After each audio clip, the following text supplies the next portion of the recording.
Saudara-saudari yang terkasih, penghayatan akan makna Paskah sangat spesial di dalam kehidupan iman kita.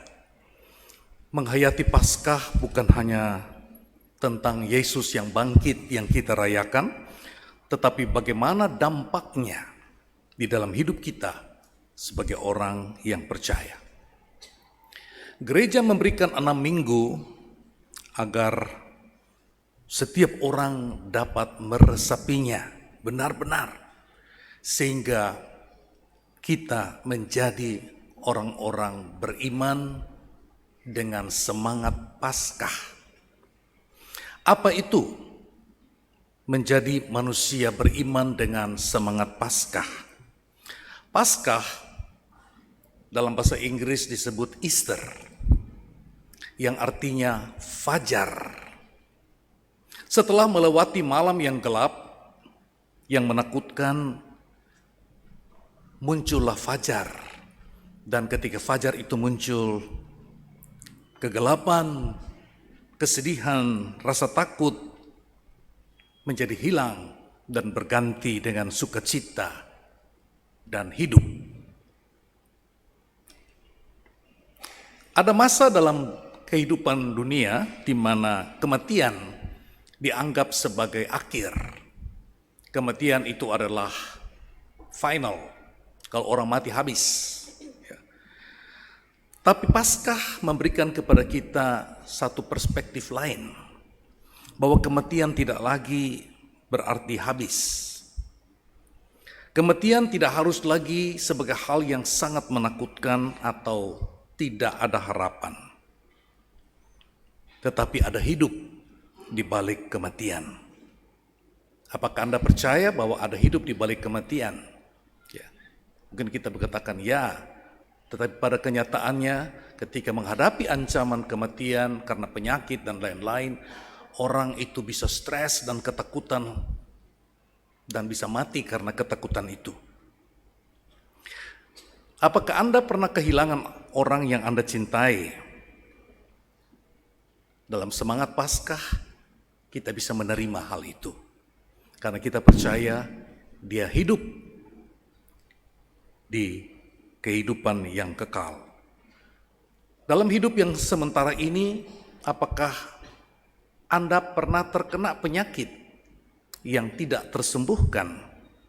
Sehingga walaupun Anda sudah novena, Anda sudah berdoa, dan mohon mujizat, kesembuhan itu tidak datang.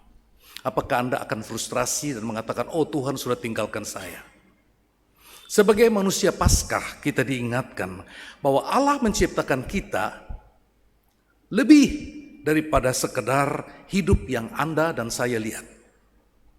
Anda diciptakan dan saya diciptakan oleh Tuhan bukan hanya untuk di dunia ini, tetapi kita ini dirancang untuk hidup di dalam kerajaannya yang kekal.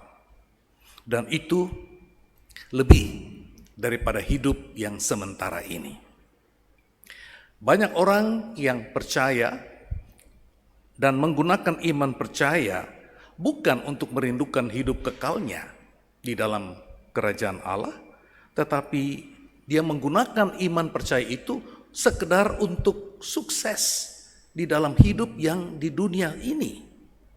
Misalnya dia berdoa dengan iman supaya dia diberkati dengan kekayaan, diberikan sukses, ya diberikan usia yang panjang dan kalau bisa tidak pernah sakit. Itu tentu baik. Tetapi itu adalah bagian dari kerajaan dunia. Sesehat apapun Anda akan mati. Ya. Saya tertarik untuk membahas dari bacaan kedua hari ini yang diambil dari kitab Wahyu. Perikop ini ditulis dalam masa yang gelap dari orang-orang beriman awal yang menderita penganiayaan dan rupa-rupa kesengsaraan. Mereka bukan hanya terkena penyakit, tapi juga mereka ditangkap, dipenjarakan, bahkan dibunuh. Mereka hidup dalam rasa takut.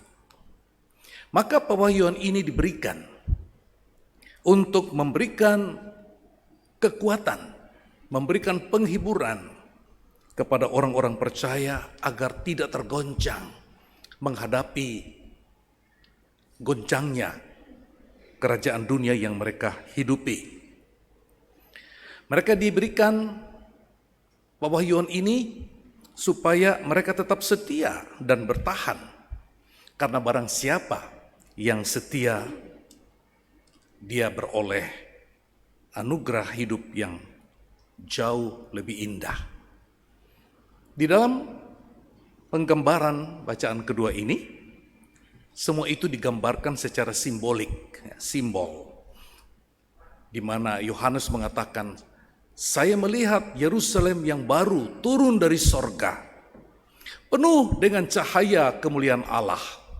Yerusalem baru adalah simbol dari kerajaan Allah yang dijanjikan kepada kita. Gambaran ini mau tegaskan kepada umat yang sementara tersiksa, yang merana, bahwa kemenangan yang penuh dengan kemuliaan itu menanti bagi mereka yang tetap percaya dan setia. Jangan takut, kuatkan hatimu. Itulah pesan Paskah ketika kita menghadapi pencobaan di dalam dunia ini. Di dalam penggambaran bacaan kedua ini, pintu surga digambarkan bukan seperti yang kita bayangkan, sebuah pintu yang hanya dijaga oleh Santo Petrus, tetapi digambarkan bukan hanya satu, tetapi berapa? Ada 12 pintu dari Yerusalem yang baru. Dan digambarkan bahwa pintu-pintu itu ada 3 menghadap utara, 3 menghadap selatan, 3 menghadap timur, dan 3 menghadap ke barat. Artinya, kerajaan Allah yang kekal ini terbuka untuk semua orang. Bukan hanya untuk orang-orang dari barat, tapi juga dari timur, dari utara, dan dari selatan. Dan kemudian digambarkan bahwa pintu-pintu itu tetap terbuka dan tidak pernah tertutup. Karena biasanya dalam masa itu, pintu gerbang itu hanya terbuka di waktu siang hari. Dan waktu malam hari pintu itu ditutup. Mengapa tetap terbuka? Karena dikatakan tidak ada lagi malam yang gelap, karena sepanjang hari disinari oleh kemuliaan Allah. Simbol pintu yang terbuka adalah simbol dari ajakan Tuhan yang mengundang setiap orang untuk dipanggil masuk.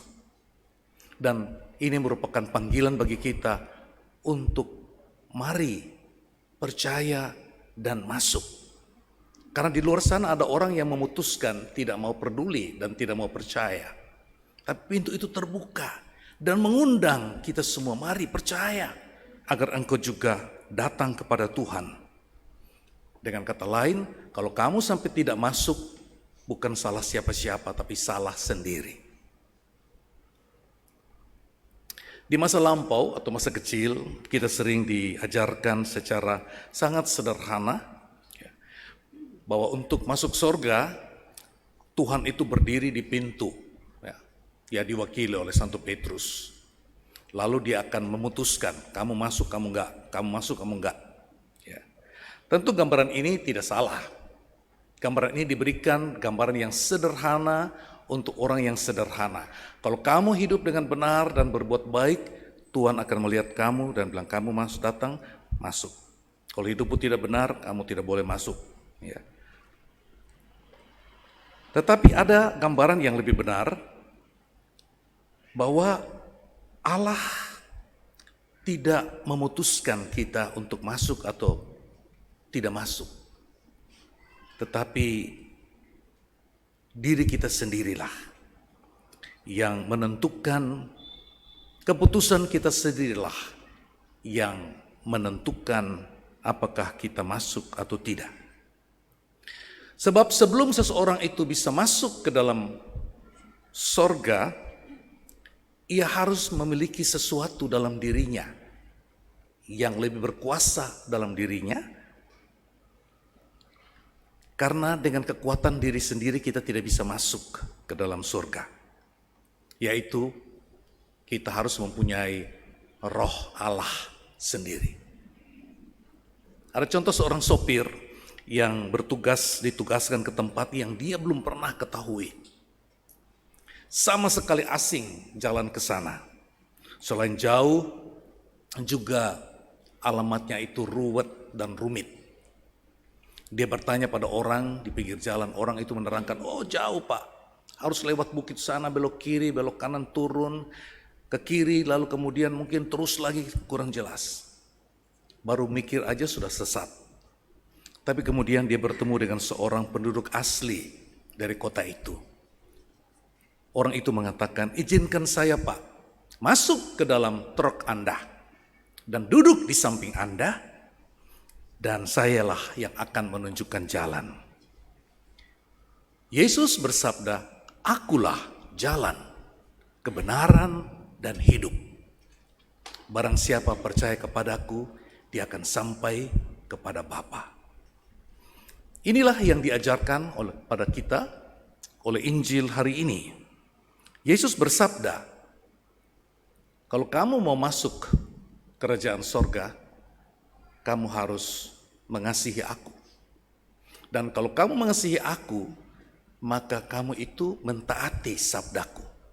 Dan kalau kamu mentaati sabdaku, Bapakku dan aku akan datang dan tinggal bersama dengan engkau. Saudara-saudari yang terkasih dalam Kristus, memiliki Allah di dalam diri kita adalah kunci.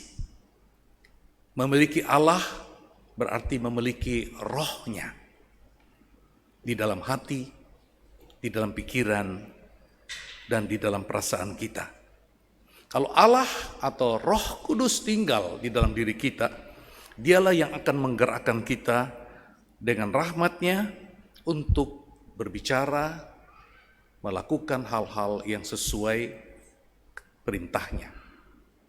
Kalau Roh Allah tinggal di dalam diri kita, maka Allah itu akan mengasihi kita dengan cinta yang tidak terbatas. Kita tidak perlu menjadi sempurna, tapi kalau Allah mencintai kita, Dia akan menyempurnakan kita. Dia akan terus berkarya di dalam diri kita.